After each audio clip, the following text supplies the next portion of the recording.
I remember finding the damn thing to this day. The rotting yellow binding crumbling off the spine, pages cracking with each touch as if they were about to break off into dust, the musty smell as it rubbed off onto my finger and hands, the text written in finely inked cursive and beginning to fade from the inside.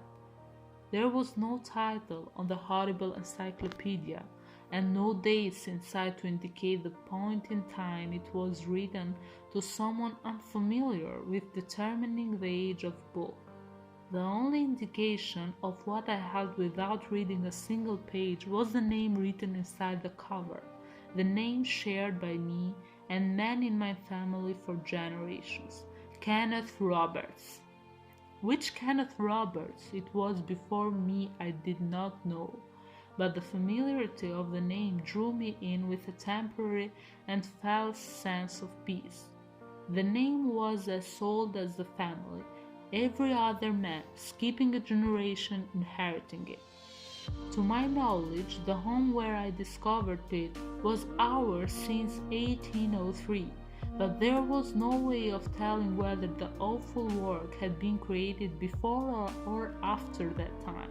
Perhaps it had been brought over to America by my ancestors as they crossed the Atlantic. It could also be theoretically from my thrice great-grandfather during his travels of the Himalayas. Briefly, I considered that it could be as recent as the First Great War, but the thing seemed far too ancient for that. As I carefully thumbed the fragile pages, I saw things no sane man could fully comprehend, things no good and holy hand could ever have written. Had the authorities been aware of its existence, it would surely have been banned and burned, and I pray to this day no copies exist. Inside were symbols I would not have imagined could be drawn, stars with more points than lines to match, pulsing blackly as if powered by some inner power source, gelatinous figures of ghastly proportions, limbs slithering across the pages as if it were a modern tablet. Interconnected symbols resembling the cuneiform of ancient Sumer and the hieroglyphs of ancient Egypt, yet more simple, as if suggesting greater antiquity. What appeared in English chilled me with horror even more than the abominable images and archaic languages. Rituals invoking godlike being filled with references to immoral sacrifices and blasphemous midnight activities littered the pages. Calls for self-mutilation, bloodletting, barbaric feasts, and forceful breeding bridged the gap between the rest, a hateful and malevolent religion from beyond the depth of space and time. Yet none of this was the full extent of the horror, and indeed the final revelation which so greatly rattled my sanity had nothing to do with general morality or concern for others in general. The fear was not in any way altruistic, and for long after I did not think of anything other to or outside myself.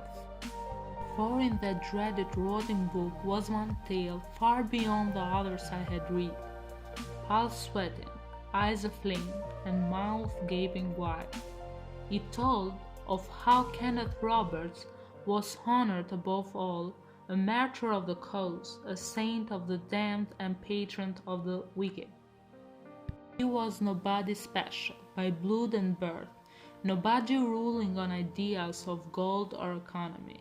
Instead, he had been chosen for his unimportance, chosen to host their hideous messenger in his own body, his blood, his very DNA, and to pass it down generation to generation until one day the blasphemous cause would transform its host and the vile creature would be born again. It is clear the only option is to decide the ending of my family line. If you know more stories like this one, let me know by commenting below, and also don't forget to subscribe and hit the bell for more videos. Thanks for watching.